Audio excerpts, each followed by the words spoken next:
एक राजा था। उसने सोचा कि बहुत दिन शिकार पर गए हो गए। उसने सैनिकों की एक टुकड़ी को अपने साथ लिया, फिर शिकार पर निकल गया। जंगल में कुछ ही देर बाद उसे एक हिरण नजर आया। राजा ने बिना देर किए हुए अपना घोड़ा उसके पीछे लगा दिया। हिरण काफी तेज भाग रहा था। राजा भी ठीक उसी के पीछे भाग रहा था। शिकार के पीछे भागते भागते राजा अपने सैनिकों से काफी दूर आ चुका था। तभी अचानक हिरण पेड़ों के बीच में कहीं गायब हो गया। तब जाकर कहीं राजा रुका। उसे एहसास हुआ कि वह जंगल में रास्ता भटक चुका है। उसे बहुत भूख लगी थी। वह खाने की तलाश में यहाँ वहाँ भटकने लगा। तभी उसे एक झोपड़ी दिखाई दी। उसने झोपड़ी का दरवाज़ा खटखटाया। तब अंदर से एक आदमी बाहर निकला। राजा ने उसे बताया कि वह रास्ता भटक चुका है। वह रात भर के लिए आसरा चाहता है। उस आदमी ने राजा को अंदर बुलाया, उसकी खूब सेवा की। अगले दिन जब राजा चलने लगा तो उसने उस आदमी को बताया वह उसकी सेवा से बहुत खुश है। उसे वह चंदन बन देना चाहता है। वह आदमी वैसे भी एक सीधा साधा लकड़हारा था जो चंदन का महत्व नहीं जानता था। इसलिए रोज चंदन की लकड़ी को काटता, उसे जलाकर कोयला बनाता, फिर उसे बेच देता। इसी प्रकार कोयला बनाकर बेचते बेचते बहुत साल बीत गए। एक दिन राजा को उस आदमी की याद आई। राजा उससे मिलने निकल पड़ा।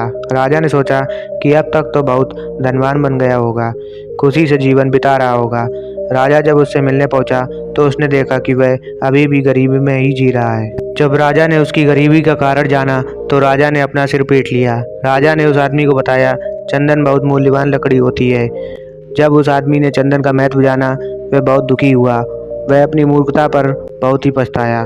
तब राजा ने उसका ढांढस बढ़ाते हुए कहा, दुखी होने से तो कुछ भी नहीं मिलने वाला है। तुम्हारे पास अब जो आखिरी पेड़ बचा है उसका सदुपयोग करो, आगे एक खुशहाल जीवन जियो। इस कहानी में हमने देखा उस आदमी के पास एक बहुत ही सुनहरा मौका आया था। उसका इस्तेमाल करके वह अपनी ज़िंदगी बदल सकता था, लेकिन जानकारी ना होने के कारण और चंदन का महत्व ना जानने के कारण वह गरीब का गरीब ही रह गया। हमारे साथ भी कुछ ऐसा ही होता है। हमारी रोज़मर्रा की ज़िंदगी में हमारे पास कई सारे मौके आते हैं, लेकिन अज्ञानता के कारण कहीं ना कहीं हम उन मौक़ों को गवा देते हैं, समय पर उनका इस्तेमाल नहीं कर पाते। इसी वजह से हम जहाँ हैं वहीं रह जाते हैं। इन सारी बातों का निष्कर्ष यह है कि कुएं का मेंढक बने रहने से कुछ भी हासिल नहीं होता। आपको अभी दुनिया के साथ आगे बढ़ना चाहिए। हर चीज़ के बारे में जानकारी प्राप्त करो, हर मौके को पहचानने की कोशिश करो, तब कहीं जाकर आप अपनी ज़िंदगी में आगे बढ़ पाओगे।